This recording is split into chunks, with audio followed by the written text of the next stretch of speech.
Okay, a quick video on my video settings. The reason I have them like this, set fairly high. I've got I think a GTX 750 Ti or something like that. Fairly old graphics card. But the thing is, the reason you set them fairly high is because you want to take the load off your CPU. If you set these to low, it will think that your graphics card is not very good and it will make the CPU do the work. And you really need your CPU because Arma 3 is a very CPU dependent game. So you have to set these for higher, and it actually improves your FPS. It's quite counterintuitive. PIP is picture-in-picture. I have that disabled. You see that's mirrors and cockpit screen, so a rear view camera in a vehicle or something like that. Use up loads of processing power in GPU, so it's best to disable that. High dynamic range lighting criteria. Dynamic lights. Water reflections obviously only affects your FPS when you're in the area of water. Looks a bit crap when it's disabled, so it's not great if you want to record a nice video. You really want that switched up. If you want to record a nice video with nice water stuff and you're flying around or something like that, you want to switch that on for that.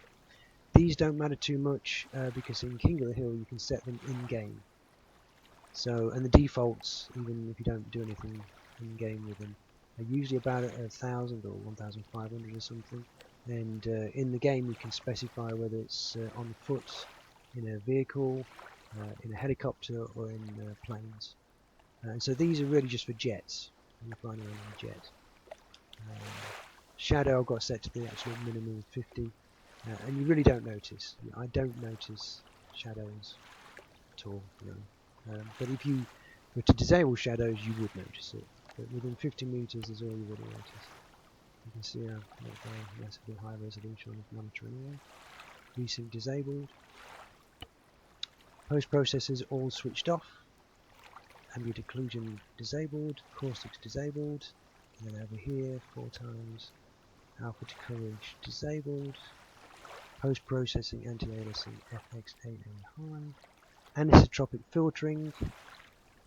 So if you've got lines on a road or something like that, they'll get blurry in the distance if you've got that turned down too much. Standard is just about good enough, and you don't really notice because it's not like in motorsport games we used to have that set to quite high because obviously you've got lines all over the place and the edges of the track. But this isn't a game like that. There's a lot more seeing like bushes and trees and grass. And you're not always driving down the road all the time. So that's basically my graphics settings. Just have a quick look at audio.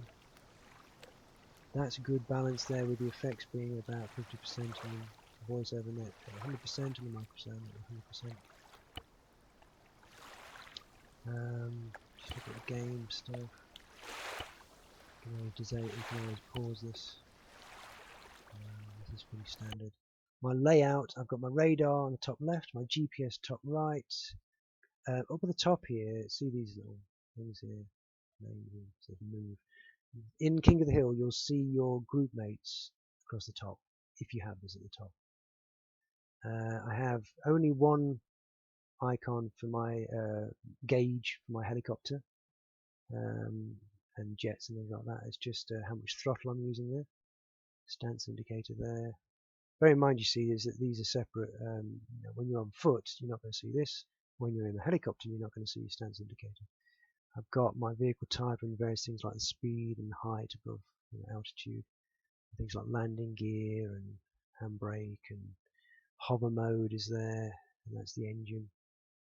And then you've got your weapon when you're running around as infantry, your grenades, stamina bar, things like that. And that's your range for your sight. Your range for the weapon. So like if you've got a grenade launcher or something like that. Okay. So I think that will do for those options.